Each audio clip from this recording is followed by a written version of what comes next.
우리에게 주신 하나님의 말씀이 이사야서 31장 1절부터 9절까지인데 별로 그렇게 길지 않으니까 우리 한 목소리로 같이 봉독하겠습니다. 도움을 구하러 애굽으로 내려가는 자들은 화 있을진저 그들은 말을 의지하며 병거의 많음과 마병의 심히 강함을 의지하고 이스라엘의 거룩하신 일을 앙모하지 아니하며 여호와를 구하지 아니하나니 여호와께서도 지혜로우신즉 재앙을 내리실 것이라. 그의 말씀들을 변하게 하지 아니하시고 일어나사 악행하는 자들의 집을 치시며 행악을 돕는 자들을 치시리니 애굽은 사람이요 신이 아니며 그들의 말들은 육체요 영이 아니라. 여호와께서 그의 손을 펴시면 돕는 자도 넘어지며 도움을 받는 자도 엎드려져서 다 함께 멸망하리라. 여호와께서 이같이 내게 이르시되 큰 사자나 젊은 사자가 자기의 먹이를 움키고 으르렁거릴 때에 그것을 치려고 여러 목자를 불러왔다 할지라도 그것이 그들의 소리로 말미암아 놀라지 아니할 것이요 그들의 떠듬으로 말미암아 굴복하지 아니할 것이라. 이와 같이 나 만군의 여호와가 강림하여 시온산과 그 언덕에서 싸울 것이라.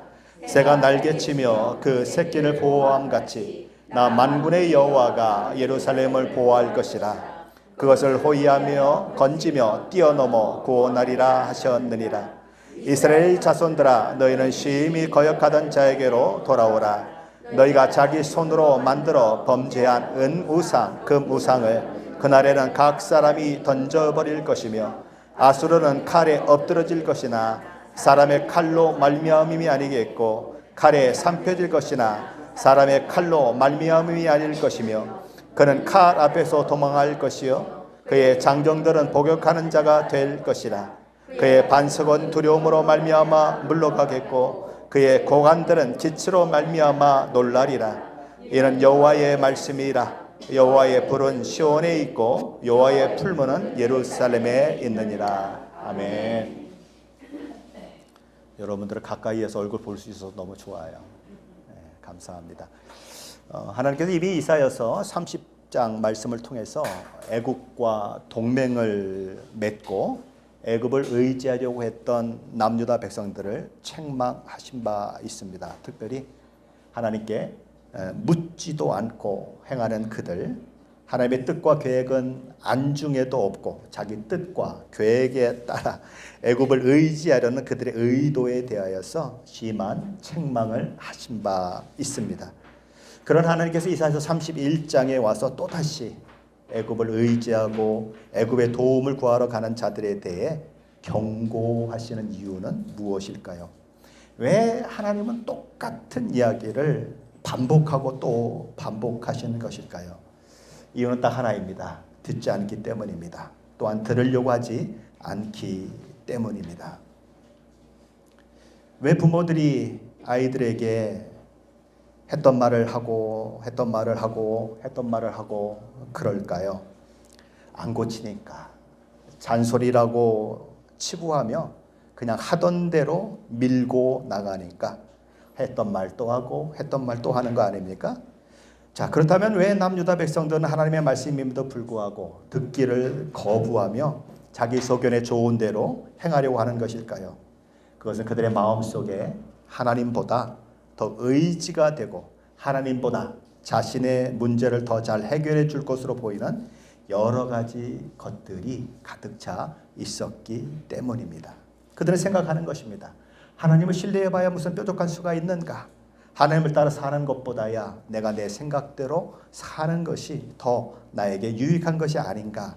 그렇게 생각하는 것이죠. 왜 그렇게 생각하게 됐을까요? 당시 시대는 아수르 제국이 세계를 호령하고 있었던 시대입니다. 그리고 아수르 제국은 호시탐탐 그 세력을 확장해서 나라와 영토와 영향력을 확대하려고 하고 있었습니다. 그런데 남유다에게는 그런 아수르 제국의 힘을 대항할 만한 능력이 전혀 없었다는 것입니다. 그런데 아수르 제국은 계속 남유다를 침범해 들어오는 그런 일들이 있는 거죠. 그래서 자신들을 도와줄 나라를 찾아보니까 아무리 눈을 씻고 보고 눈을 씻고 또 봐도 어느 나라만 보이냐면 애굽만 보이는 것입니다. 왜요? 그 당시 아수르 제국은 엄청난 제국을 이루고 있고 애굽은 오랜 전통 가운데 강국이었지 않습니까? 뭐 그들이 지은 피라미드나 뭐 스핑크스나 이런 것들 보면 지금도 우리가 가서 그죠? 구경하고 올 정도로 대단한 이 문화적 그런 것들서부터 모든 걸 다 갖추고 있는 나라 아닙니까? 그러니까 애굽 그 나라를 의지해야 우리가 살 수 있을 것 같다라는 생각을 하게 되는 것입니다. 그래서 보이지 않으시는 하나님, 오히려 너희가 하나님을 제대로 섬기지 않았기 때문에 내가 너희를 심판하겠다고 선언하시는 그 하나님이 아니라 보이는 실세, 자신들에게 실제적인 힘과 능력을 줄 수 있는 애굽을 의지하고자 하는 마음이 있었다라는 거죠. 그런데 문제는 무엇입니까? 하나님의 백성은 하나님으로 말미암아 살아야 하는 백성이라는 데 있어요. 하나님을 의지해야 살 수 있는 백성이라는 것이 문제라는 것이죠. 하나님께서 그들을 구원하신 이유요, 그들을 택한 백성, 하나님의 백성으로 삼으신 이유인 것입니다. 그런데 하나님의 백성이 세상을 향해 하나님의 백성이 어떻게 하나님을 의지하며 사는지를 보여주는 특별한 목적 때문에 선택된 사람들임에도 불구하고 하나님의 백성이, 특별히 남유다 백성들이 하나님이 아니라 세상 사람들과 똑같이 세상을 의지하고 있으니 그들을 지금까지 인도해 오신 하나님으로서는 이런 말이 있죠. 억장이 무너지는 거예요. 그러기에 경고하는 것입니다. 그러나 듣지 않아요. 그래서 또 경고하고 또 경고하는 것이죠. 그것이 오늘 31장의 내용인 것입니다. 오늘 보면 1절 말씀 한번 같이 읽어보겠습니다. 1절입니다. 도움을 구하러 애굽으로 내려가는 자들은 화 있을진저 그들은 말을 의지하며 병거의 많음과 마병의 심히 강함을 의지하고 이스라엘의 거룩하신 이를 앙모하지 아니하며 여호와를 구하지 아니하나니. 그들은 도움을 구하러 애굽으로 내려갑니다. 그러나 그것은 화를 당하는 길이다라고 하나님은 경고하십니다. 그들이 애굽으로 내려가는 이유는 무엇이었을까요? 애굽이 가진 말 때문입니다. 애굽이에게 있는 많은 병거 그리고 심히 강한 마병 때문입니다. 오늘날도 말 한 마리가 끄는 힘을 마력이라고 그러죠. 그래서 뭐 20마력, 30마력, 100마력, 150마력 이렇게 말의 힘, 그걸 가지고 엔진의 힘을 그렇게 등급을 매기지 않습니까? 그만큼 말이라고 하는 것은 힘을 상징하는 거죠. 특별히 고대 사회에서 말과 병거, 마병들은 전쟁의 승패를 좌우할 만한 엄청난 힘이었어요. 한번 퀴즈 한번 드려볼까요? 지금까지 인류 역사 속에서 가장 넓은 영토를 지배했던 나라는 어떤 나라일까요? 아는 분? 자, 예를 들어보겠습니다. 아수르 제국, 예? 나폴레옹, 오케이. 신바벨론 제국, 로마 제국, 알렉산더 제국, 나폴레옹 제국, 혹은 구소련 어디일까요? 로마 제국, 오케이. 그런데 이 중에 하나도 포함이 되지 않습니다. 답은 몽골 제국입니다. 어디요? 몽골 제국. 몽골 제국의 창시자 뭐 징기스칸이 맞습니까? 칭기스탄이 맞습니까? 예, 우린 징기스탄이라고 했는데 이 신문 보니까 칭기스칸이라고 이렇게 써놨더라고요. 그가 정복한 땅은 세계사에서 정복자로 이름을 올리고 있는 알렉산더, 나폴레옹, 히틀러가 정복한 땅을 다 합해도 그 사람이 더 많대요. 누가? 징기스칸이 정복한 땅이 더 많다. 그러니까 엄청난 거죠. 그럼 이 징기스칸이 어떻게 대제국을 이루게 되었는가? 역사학자들은 그가 거느린 푸른 군대라고 불리우는 그 군대 때문이다라고 얘기합니다. 근데 그 푸른 군대는 어떤 군대였냐면 기마 군대였어요. 근데 이 기마 군대를 포함한 이 징기스칸의 군대가 몇 명쯤 됐는가? 보통 평상시에는 10만 명쯤 되었답니다. 그리고 아주 많을 때는 20만 명쯤 되었대요. 자, 뭐 조조의 100만 대군, 뭐 삼국지 보면 그런 얘기 나오잖아요. 그런데 10만 대군 그러면 사실 별거 아니거든요. 우리나라 군인 수가 몇 명이냐? 대략 60만 명입니다. 그런데 뭐 10만 그러면 우리 남한의 6분의 1밖에 안 되는 거예요. 그런데 인구가 2억에서 3억 정도 되는 유라시아 전체를 다 먹어버리는 그런 일들을 하게 되었다는 거죠. 도대체 징기스칸은 어떻게 그런 일이 가능했는가? 이 징기스칸의 군대의 특징은 보급 부대는 아주 극소수고 나머지는 전부 전투병으로 구성이 되어 있다고 하죠. 그런데 그 전투병들이 어떤 전투병이었는가? 다 말타기를 잘하고 활쏘기를 잘하고 칼싸움에 능한 기마병 출신들이었다라는 것입니다.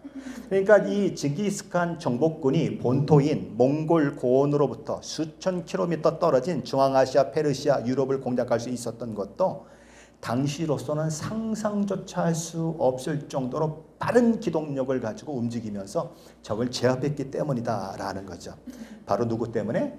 푸른 군대라고 불리우는 기마 군대 때문이었다라고 이야기를 하는 것입니다. 그런데 이 일들이 언제 일어난 일인가? 기원 후 1200년경에 일어난 일입니다. 왜냐하면 징기스칸이 죽은 게 1227년에 죽었어요. 그러니까 그때에 일어난 일이에요. 그런데 지금 성경에 나오는 이 사건은 그때보다 무려 1900여 년 앞에 일어나는 일인 것입니다. 그러니까 1200년도에 그런 일이 일어났는데 여기는 기원전 약 700년 그 가까이에 있을 때 일어난 거니까 과거로 1900년을 되돌려야 되는 것입니다. 자, 그러면 기원 후 1200년 전에 1200년대에도 징기스칸이 그 기마병을 이용해서 아주 빠른 기동력을 가지고 적에 막 후방을 치고 이래서 막 점령을 해가지고 온 세상에서 가장 넓은 땅을 지배하는 나라를 만들었다면 그보다 1900여 년 전에 이스라엘이 애굽을 바라보았을 때가 어땠냐 하는 거예요. 애굽이 가지고 있는 말, 애굽이 가지고 있는 병거, 애굽이 그렇게 훈련 잘 시켜놓은 마병들을 딱 볼 때에 이들이 아니면 누구를 의지할 건가라고 하는 생각을 가질 수밖에 없었다라는 거예요. 그래서 애굽을 의지하게 되었다라는 거죠. 오늘 본문 1절 말씀은 바로 그에 대한 경고인 것입니다. 어쩌면 너무나 당연한 결과로 의지한 것이지만 너희가 하나님의 백성인데 하나님을 의지하지 않고 그것을 의지한 것에 대해서 경고하는 거예요.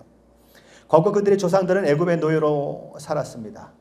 그들은 그럼 스스로 애굽의 노예로부터 벗어날 방법이 있는 그런 가능성이 있는 민족이었을까요? 아니요. 전혀 없었던 그런 사람들이었어요. 죽었다 깨나도 1000년이 지나가고 2000년이 지나가도 해방될 수 없을 만큼 그런 연약한 사람들이었어요. 그런데 하나님께서 미디안 광야에 피난가 있는 80세가 된 모세를 불러서 그들을 불러내셨습니다. 하나님의 명령을 거부하고 보내기를 원하지 않았던 바로 때문에 그리고 여전히 하나님의 능력을 의심하면서 온전한 믿음을 발휘하지 못했던 이스라엘 백성 때문에 하나님은 무려 10가지 재앙을 그들에게 내리시죠. 그렇게 해서 애굽 바로도 애굽의 신하들도 애굽의 백성들도 또 이스라엘의 백성들도 다 누구를 경험하게 했습니까? 하나님 여호와를 경험하게 했습니다. 그런데 그들이 막 도망을 쳤는데 애굽 군사들이 막 따라오죠. 그런데 앞에는 홍해가 있는 것입니다. 그래서 막 또 하나님을 원망하고 모세를 원망하고 막 그러는데 하나님께서 모세를 향해서 뭐라 그러죠? 지팡이를 들고 이 홍해를 가르쳐라 그렇게 얘기하죠. 그래서 홍해가 탁 갈라지죠. 그래서 그걸 막 건너갑니다. 그런데 막 마른 땅처럼 건너가는데 이 바로와 그 군대들이 자기들도 따라 들어오다가 물이 딱 합쳐져서 그래서 그냥 다 몰살당하는 수장을 당하는 그런 일들이 있게 되죠. 그래서 미리암과 여인들이 막 소고를 치면서 하나님을 찬양하고 막 그런 모습들이 나옵니다. 여리고를 정복할 때는 어떤 일이 일어났습니까? 매일 한 바퀴 돌다가 7일째 되는 날 7바퀴 돌고 소리를 꽉 찔렀더니 여리고성이 안으로 무너지고 그리고 그 무너진 틈을 타서 들어가서 여리고를 완전히 정복하는 그 일들을 통해서 그들이 얼마나 큰 기쁨을 누렸습니까? 미디안을 의해서 7년 동안 혹독한 어려움을 당할 때 몰래 찾아가고 있던 기드온을 하나님의 천사가 찾아와서 그를 부르시고 그를 구원자로 삼으셔서 겨우 300명의 용사로 미디안의 그 대군대를 물리치는 그런 일들을 했을 때 그들은 얼마나 하나님을 찬양했겠습니까? 모압과 암몬과 그리고 이 마온 연합군이 침입을 해옵니다. 대항할 능력도 없어요. 그래서 여호사밧과 그의 백성들은 하나님 앞에서 막 정말 울며 기도합니다. 그랬을 때에 하나님께서는 그 여호사밧과 그의 백성을 위로하시면서 이 전쟁은 너희에게 속한 것이 아니고 하나님께 속한 것이니라라고 말씀해 주시죠. 여호사밧은 그 하나님의 말씀을 믿고 어떻게 전쟁을 합니까? 전쟁의 제일 앞부분에 찬양대를 세웁니다. 어디예요? 전쟁터에 나가는데 제일 앞부분에 찬양대를 세웠어요. 제가 목사인데 임마누엘 찬양대를 전쟁터에 나가는데 찬양대를 제일 앞에 세우겠다고 그러고 여기 지금 오늘 찬양한 팀을 제일 앞에 세우다가 또 여러분 아멘하고 나가시겠습니까? 예? 어차피 안 나갈 건데 아멘 하세요. 이거 참. 왜 그걸 못해요? 나는 우리 집사람이 당신은 죽었다가 다시 살아나도 나하고 결혼할 거야. 그러면 언제나 예스 그럽니다. 그런 일은 죽었다 깨어나도 안 일어나는데 그걸 왜 아니라고 그래서 욕을 먹어요. 그렇죠? 네, 그렇죠. 근데 그들이 정말 믿음으로 나아가서 이 정말 승리를 거두고 승리의 노래를 부르지 않습니까? 이것이 이스라엘 역사 가운데 하나님이 행하신 여러 가지 일들 중에 하나인 것이죠. 이 모든 일들을 가만히 살펴보십시오. 이스라엘이 자기 힘으로 한 게 있습니까? 아니면 다른 사람의 힘을 빌려서 이긴 싸움이 있습니까? 아니요. 다 하나님이 이기게 하신 싸움이에요. 왜요? 그들이 하나님의 백성이기 때문에 하나님이 내가 너희 하나님이 되고 나는 너희 하나님이 되려고 애굽으로부터 너희를 출애굽시킨 하나님이다 라고 말씀하신 그 하나님이시기 때문에 그렇게 도우신 거예요. 그래서 하나님은 남유다 백성들을 지금까지 보호해 주셨고 그들의 하나님 되심을 드러내시기 위해서 하나님은 열심히 움직이셨어요. 그런데 오히려 돌아가지 말라고 하는 하나님의 말씀을 무시하고 어디로 돌아갔다고요? 애굽으로 돌아갔다라는 것이죠. 그래서 하나님은 이렇게 말씀하시는 것입니다. 너희는 이스라엘의 거룩하신 이를 앙무하지 아니하며 여호와를 구하지 아니하고 있다.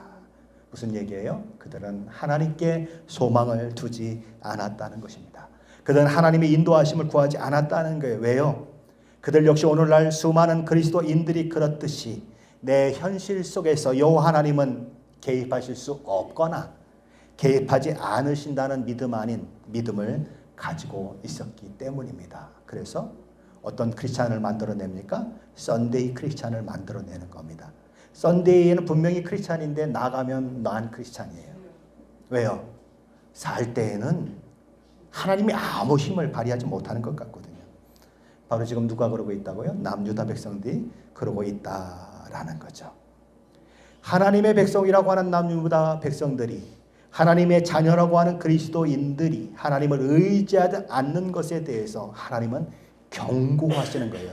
무엇이라고 경고하셨을까요? 오늘 보면 2절과 3절인데 한번 같이 읽어보겠습니다. 2절로 3절입니다. 같이 읽습니다. 여호와께서도 지혜로우신즉 재앙을 내리실 것이라.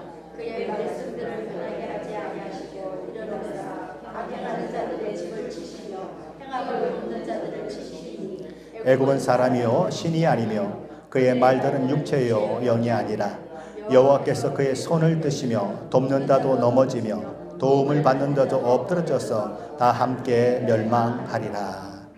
2절에 보면 이렇게 되어 있습니다. 여호와께서도 지혜로우신즉 재앙을 내리실 것이라. 자, 이 말을 여러분이 들으시면 어떤 느낌이 들으세요? 이 말 속에서 어떤 문장을 하나 딱 빼버리면 좋겠다라고 하는 문장이 혹시 있으십니까?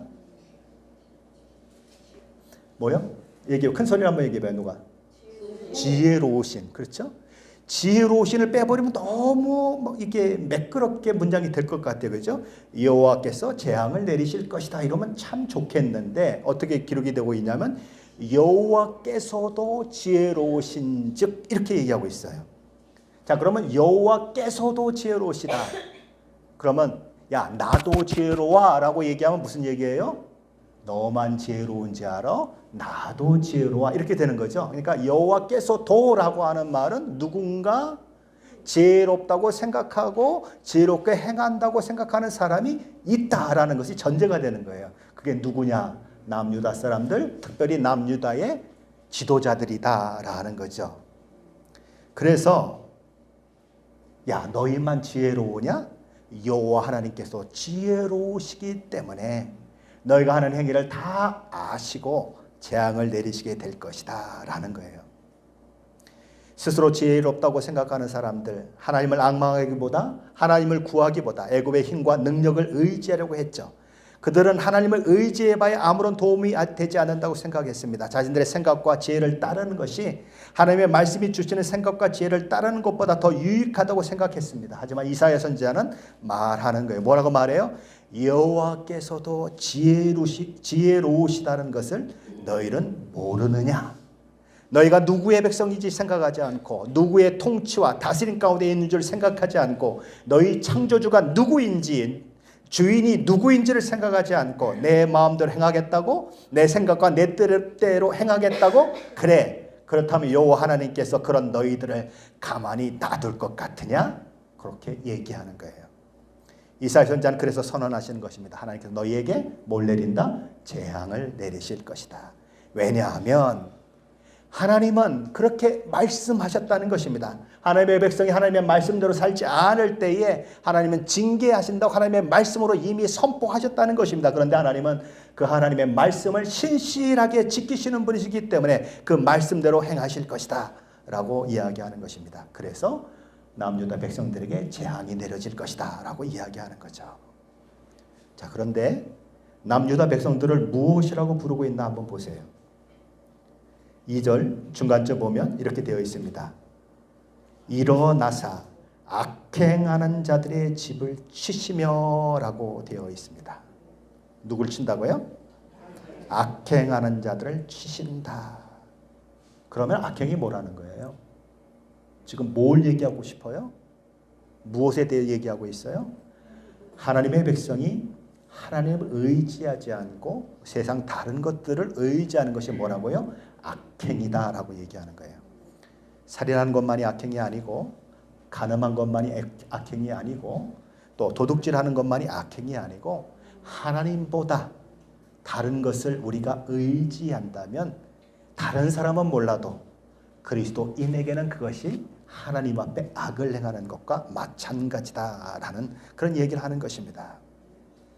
그러면서 하나님은 뭐라고 말씀하십니까? 유다 백성들이 의지하는 것, 그들이 기대하는 것은 헛것에 불과하고 허망한 것에 불과하다라고 선언합니다. 왜냐하면 그들은 사람이요 신이 아니고 그들이 의지하는 말들은 육체요 영이 아니기 때문이다라고 얘기합니다. 여기 이 사람이라고 하는 말은 히브리어로 아담이라고 합니다. 아담 하면 생각나는 사람이 누구예요? 최초의 사람 아담, 바로 그 사람입니다. 아담이라고 하는 이 말은 흙을 의미하는 아담아라고 하는 말의 남성 명사로 그렇게 쓰인 그런 거예요. 그러니까 흙으로 사람을 만들었기 때문에 흙의 색깔과 비슷하다고 해서 이름이 붙여진 이름이 아담이에요. 그러니까 이사야 선지자가 지금 하고 싶은 얘기가 뭐예요? 너희가 왜 능력의 근원이신 하나님을 의지하지 않고, 여기 신이라고 하는 것은 엘이라는 뜻이거든요. 엘. 그러면 우리가 엘 그러면 하나님이에요. 그리고 능력이 많으신 하나님을 얘기하거든요. 그러니까 왜 하나님을 의지하지 않고 흙으로 만든 인간, 깨어지기 쉬운 인간을 의지하고 있느냐라고 지금 말씀하고 있는 거예요. 이사야 선지자는 이미 이사야서 2장 22절에서 이렇게 말씀했었어요. 이사야 너희는 인생을 의지하지 말라. 그 호흡은 코에 있나니 새말 가치가 어디 있느냐라고 선언한 바 있습니다. 가끔 회사 생활하면 회사에서 뭐 회장님이나 이런 분들이 딱 불러가지고 이런 얘기하죠. 야, 너 이제부터 우리 회사 왔는데 네 생활은 내가 책임질게. 너는 회사에만 충성을 다해. 뭐 그렇게 얘기하는 사람들이 있죠. 또 엄마 아빠도 아이들에게 야, 네 삶은 엄마 아빠가 책임지는 거야. 너는 세상 것 걱정하지 말고 그냥 너는 공부나 열심히 하면 돼. 그렇게 얘기할 수 있어요. 근데 정말 그렇게 될까요? 그렇게 안 되는 경우가 참 많죠. 한국에서 교회 생활할 때 아주 굉장히 어려운 일을 그렇게 교회가 겪었던 적이 있습니다. 우리 집사님 한 분이 아기를 업고 새벽 기도를 오는 거예요. 새벽 기도를 오는데 길을 막 빨리 건너려고 그러다가 보니까 얼마나 빨리 뛰었는지 아기가 그냥 땅으로 떨어지고 자기는 건너갔는데 아기가 차에 치여 죽었어요. 자, 이런 경우도 있죠.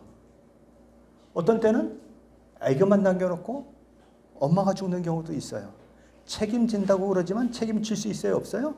책임을 못 지는 거죠. 그런 상황들이 인간은 호흡에 있기 때문에 호흡이 딱 그쳐지면 아무리 뭐 고난이 있고 아무리 돈이 많고 아무리 권력이 있어도 책임질 수가 없는 것입니다. 하나님이 그 얘기를 하고 있는 거죠.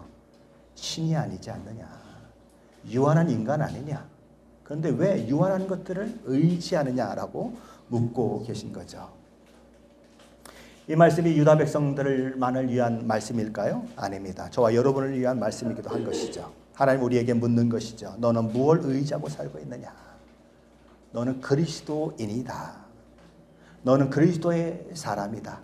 하나님께서 당신의 아들 예수 그리스도의 피값으로 구원한 하나님의 백성이다. 그럼 하나님의 백성이 뭐가 달라야 하느냐? 하나님의 백성이 세상 사람과 어떤 점에서 달라야 하느냐? 무엇이 다르냐? 한 사람은 하나님을 최고 의지의 대상으로 사는 사람이고 한 사람은 세상을 최고 의지의 대상으로 사는 사람이다. 그 얘기를 하는 거예요. 그러니 그리스도인이 무엇을 중점으로 하고 살아야 하는가? 세상이 아니라 하나님을 의지하고 살아야 한다.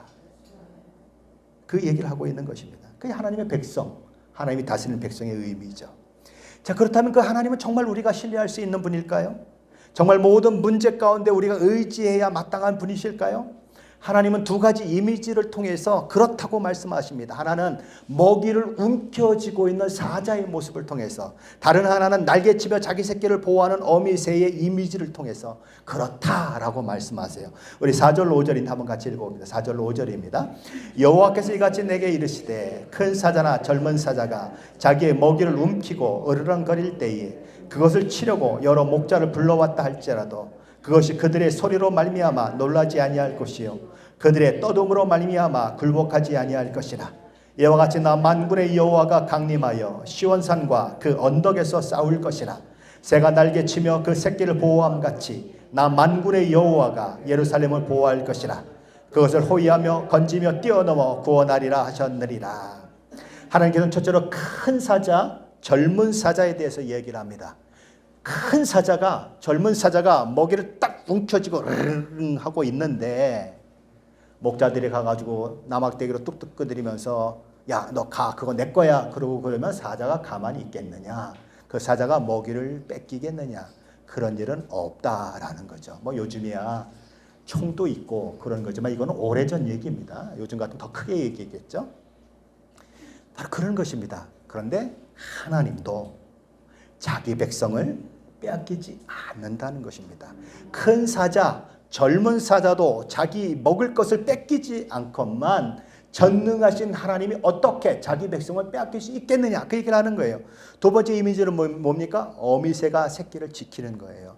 여러분들 가끔 동영상 보면 아주 그냥 크고 긴 뱀들이 새끼를 잡아먹으려고 오는데 어미새가 막 이리 막 날아가면서 콱 쪼고 저리 날아가면서 콱 쪼는 그런 거 봐요? 어미새는 뭘 하는 거예요 지금요? 목숨을 거는 거예요. 뭐 때문에? 자기 새끼를 보호하는 것 때문에 목숨을 거는 거예요. 하나님의 이미지가 그렇다는 거예요. 하나님이 전능하시면 뭐예요? 하나님이 모든 힘을 가지고 있으면 뭐예요? 우리를 궁일이 여기지 않으시는 하나님이라면 하나님이 아무리 전능해도 우리하고 상관이 없어요. 그런데 하나님이 어떤 하나님이시냐? 어미새가 자기 새끼를 위해서 자기 생명을 던져서 보호하려고 하는 것 같은 그런 사랑을 가지고 계신 하나님이시다. 두 가지 이미지입니다. 젊은 사자 같은 하나님, 어미새와 같은 하나님이 바로 너와 우리가 섬기고 있는 하나님이다. 그렇게 말씀하시는 것입니다. 그 하나님이 어떻게 하겠다고요? 만군의 여호와가 강림하여 시온산과 그 언덕에서 싸울 것이라. 내 백성을 지켜내겠다. 그리고 새끼를 보호함같이 남먼군의 여호와가 예루살렘을 보호할 것이라. 그것을 호위하며 건지며 뛰어넘어 구원하리라. 그렇게 이야기를 하는 것입니다. 바로 그렇게 전능하신 하나님이 우리를 구원하시고자 하는 그 마음을 가지시고 보내신 분이 누구세요? 예수 그리스도죠. 하나님이 큰 사자와 같이, 젊은 사자와 같이 힘과 능력이 넘치는 하나님이시기 때문에 능히 남유다를 구원해낼 수 있고 또한 우리를 구원할 수 있으며, 또 하나님이 어미 새와 같이 자기 새끼를 사랑하듯이 우리를 사랑하기 때문에 결단코 하나님의 백성인 유다 백성을 포기하지 않을 것이고 끝까지 사랑하실 것이고, 그와 똑같이 오늘날 하나님의 자녀된 저와 여러분에게도 그렇게 하실 것을 우리가 믿는다면, 남유다의 백성들이, 그리고 오늘 그리스도인 된 저와 여러분이 무엇을 해야 할까요? 애굽을 의지하는 그 마음으로부터 돌이켜서 하나님을 의지하는 대로 돌아가야 한다라는 거예요. 그 6절에서 하고 있는 말씀입니다. 6절 같이 한번 보죠. 이스라엘 자손들아, 너희는 심히 거역한 자에게로 돌아오라. 그렇다면 하나님을 전적으로 신뢰하지 못하고 애국과 같은 세상을 의지함으로 하나님을 심히 거역하던 우리가 하나님께 돌아가려면 어떻게 해야 하느냐 하는 것입니다. 무엇이 선행되어야 하는가? 하나님 대신에 손에 쥐고 있는 것을 놓는 것이 선행되어야 한다, 그렇게 이야기하는 거예요. 오늘 보면 7절인 함께 봅니다. 7절입니다. 너희가 자기 손으로 만들어 범죄한 은우상 그 무상을 그날에는 각 사람이 던져버릴 것이며. 정말 좋은 것을 발견하면 어떻게 되죠? 손에 있는 것을 놓게 됩니다. 어린아이가 뭘 안 뺏기려고 열심히 하고 있다가 자기가 정말 좋아하는 것을 엄마가 주거나 아빠가 주면 어떻게 하죠? 손을 딱 펼쳐서 그걸 내던져버리고 새로운 걸 취하게 되어 있어요. 그렇죠? 하나님을 정말 의지하게 되고 하나님을 정말 신뢰하게 되면 우리에게도 그런 일이 일어난다라는 거죠. 여태까지 쥐고 있던 모든 것들을 다 내던져 버리고 하나님을 붙드는 일이 있게 된다라는 거죠. 6절 말씀이 회심이라면 7절 말씀은 뭐예요? 회심 뒤에 일어나는 포기예요. 하나님 한 분 때문에 포기하는 거죠. 하나님 한 분 때문에 다른 것을 포기하는 그런 일들이 일어난다는 거죠. 정말 포기하지 못했던 것도 하나님을 가장 최고의 위치에 놓게 되면 포기하게 되는 일들이 일어납니다. 정말 하나님의 나를 얼마나 사랑하시는 줄 알게 되면 세상 사람들로부터 사랑에 목마를 이유가 없어요. 이렇게 자존감이 약한 사람들이 많은 시대 아닙니까? 요즘 시대가. 그렇죠. 군중 속에서 고독을 느끼고 그런 시대이지만 정말 하나님의 사랑을 깊이 경험하게 되면 그 자존감이 하늘을 찌르는 거예요. 그래서 다른 사람이 조금 인정해 주지 않아도 아무 문제가 없는 거예요. 왜요? 하나님이 내가 너를 사랑한다고 말씀하시고 하나님이 나를 매일 안아주시는 그런 느낌과 경험을 하게 되고 그렇기 때문에 걱정이 없게 되는 거죠. 그렇게 되면 세상을 포기하게 되는데 사도 바울이 빌립보서 3장 7절 8절에 이렇게 고백합니다. 그러나 한때 대단한 가치가 있다고 생각했던 이런 것들을 지금에 와서는 모조리 내던졌습니다. 그리스도만을 의지하고 그분에게만 소망을 두기 위해서입니다. 그렇습니다. 나의 주 그리스도 예수를 알게 된 것이 너무도 존귀해서 이것과 비교하면 다른 것은 다 무거차게 여겨질 뿐입니다. 나는 그리스도 외에는 다 쓰레기처럼 여기고 모두 내버렸습니다. 그리스도를 얻기 위해 그렇게 한 것입니다. 이거 예수를 진정 만난 사람의 자기 고백인 것입니다. 남유다 백성들이 자기 손에 쥔 것을 놓아버리고 정말 하나님을 의지하게 되면 하나님은 그들을 위해서 일하시겠다라고 말씀하세요. 역대하 16장 9절 상반절은 이렇게 말씀합니다. 여호와의 눈은 온 땅을 두루 감찰하사 전심으로 자기에게 행하는 자들을 위하여 능력을 베푸시나니. 하나님 그런 하나님이신데 그럼 하나님은 어떻게 일하십니까? 하나님 이렇게 말씀하십니다. 남유다를 아수로부터 구원해 내실 것이다 라고 약속해요. 9절 하반절이 이렇게 말합니다. 이는 왜 그런 일들이 일어나는가? 여호와의 말씀이라. 여호와의 불은 시온에 있고 여호와의 풀무는 예루살렘에 있느니라. 왜 이 약속이 유효한가? 하나님이 이미 말씀을 통해서 들려주신 약속이기 때문이다. 하나님을 그분을 의지하는 자의 피난처가 되시고 방패가 되시고 피할 바위가 되실 것이다. 하나님은 하나님의 백성을 핍박하는 자를 하나님을 핍박하는 것으로 여기시고 그 행위에 대해서 심판하실 것이다. 그래서 이사야 선지자는 뭐라고 얘기합니까? 시온을 대적하는 대적자들을 향해 하나님은 불이 되실 것이다. 여호와 하나님이 예루살렘을 대적하는 무리들을 향해 풀무와 같이 되실 것이다. 그리고 어떻게 된다는 얘기예요? 그걸 공격하러 들어오는 사람들은 불 속으로 뛰어드는 것 같고 풀무 속으로 뛰어드는 것 같아서 다 재가 돼서 없어지고 말 것이다. 하나님이 하시는 일이다 라는 것이죠. 고린도전서 1장 25절 말씀은 이렇게 말씀합니다. 하나님의 어리석음이 사람보다 지혜롭고 하나님의 약가심이 사람보다 강하니라. 그걸 믿을 때, 그걸 정말 알 때 비로소 우리는 우리의 손에 있는 것을 놓을 수 있습니다. 그때서야 비로소 우리는 우리의 지혜, 우리의 계획보다 하나님의 지혜, 하나님의 계획을 신뢰할 수 있습니다. 그리고 우리 손에 쥐고 있는 것을 놓을 때 비로소 우리는 하나님이 주시는 것을 받을 수 있어요. 내가 의지하는 것을 내려놓을 때 하나님이 의지하는 자에게 주시는 참된 복과 은혜를 누릴 수 있는 것입니다. 하나님 뭐라고 말씀하십니까? 하나님을 사랑하는 자 곧 그 뜻대로 부르심을 입은 자들에게는 모든 것이 합력하여 선을 이루느니라라고 말씀하십니다.